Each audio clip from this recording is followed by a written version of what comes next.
मैं इस मंच के माध्यम से कहना चाहता हूं, जान जाए तो चली जाए, लेकिन समाज के लिए गर्दन कभी झुकनी नहीं चाहिए, गर्दन कटनी चाहिए। है क्या औकात किसी माफिया की जो तुम्हें आंख दिखा दे? पूरे देश में हो तुम लोग और इतने मजबूत हो जिसकी कोई हद नहीं। अरे हमने तो बड़े बड़े योद्धाओं को चने दबा दिए, इनकी तो कोई कहानी नहीं है। इसलिए एक मुट्ठी हो जाओ, बंद मुट्ठी हो जाओ, एक मुट्ठी और बंद मुट्ठी हो गए तो किसी के औकात नहीं तुम्हें आंख दिखा देगा।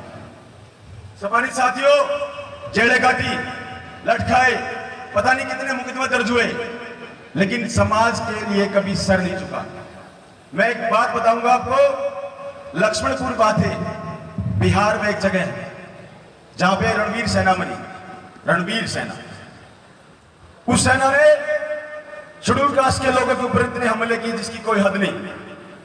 50 से ज्यादा हत्या की, हमारी बहनों को मारा।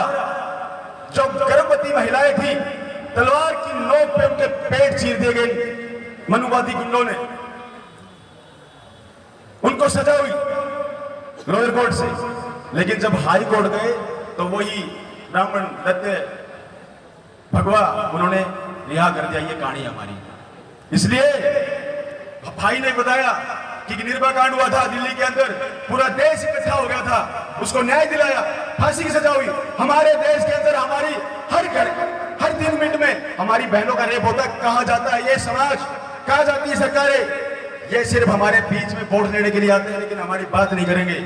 मैं आपका बेटा प्रदीप हनखड़, मेरे जो बुजुर्ग यहाँ पे बैठे हैं, यकीन दिलाना चाहता हूं, आपके सम्मान में अपनी गर्दन कटाऊंगा, लेकिन कभी झुकूंगा नहीं, कभी बिकूंगा नहीं। मेरा भाई वीरेंद्र जो लगातार समाज हित में काम करता है, हमारे बीच में टिंकू बालखड़ जी बैठे हैं, तमाम साथी कुलाना से बैठे, हमारे अनिल भाई, शमशेर भाई और हमारे महेंद्र मुवाड़ जी और तमाम साथी जो लगातार समाज हित में काम करते हैं, मैं उनको धन्यवाद करना चाहूंगा। और यह मुहिम इतनी हमारे बीच में, मैं संजू भाई पहुंचे हैं जो यूनिवर्सिटी पीएचडी स्कॉलर है, जो यूनिवर्सिटी में हमारे जो शेड्यूल कास्ट की जितनी भी सीटें अगर फुल नहीं होती तो उसके लिए दिन रात ये कर देता है। भाई के लिए तालियां बजाओगे। बात ऐसी है साथियों, आज हर घर में इकट्ठा होके इस लड़ाई को मुझ साहब ने ठीक कहा कि भाई बच्चा होता तो माफ कर देते, जब बुजुर्ग ही गलती करेंगे तो माफी किस बात की? एक के खिलाफ तो मुकदमा दर्ज हो चुका है, दूसरे के खिलाफ अगर मुकदमा दर्ज नहीं हुआ तो आज की डेट में मुकदमा दर्ज कराएंगे। ये ऐलान यहीं से करते हैं हम लोग। क्या मजाल बना रखा है? अरे तुम तो सूरवीर योद्धा हो, अपने आप को पहचानो, अपने उबलते हुए खून को पहचानो। कहां गए जो तुम्हारा खून उबलता हुआ था, जब तुमने हर जगह लड़ाइयां लड़ी, कंधे से कंधे मिला के लड़ाई लड़ी, हमारे बुजुर्गों ने लड़ाई लड़ी, आपकी गली से कोई निकलता नहीं था, इतना डर था। लेकिन आज आप कायर हो गए हो। लेकिन कायर मत हो और पूरे देश में घोषणा कर दो कि हम जीतेंगे और मजबूती से एक साथ खड़े होंगे। यही हमारी सच्चाई है और यह अंतिम सत्य है। बाबा साहब ने क्या कहा था?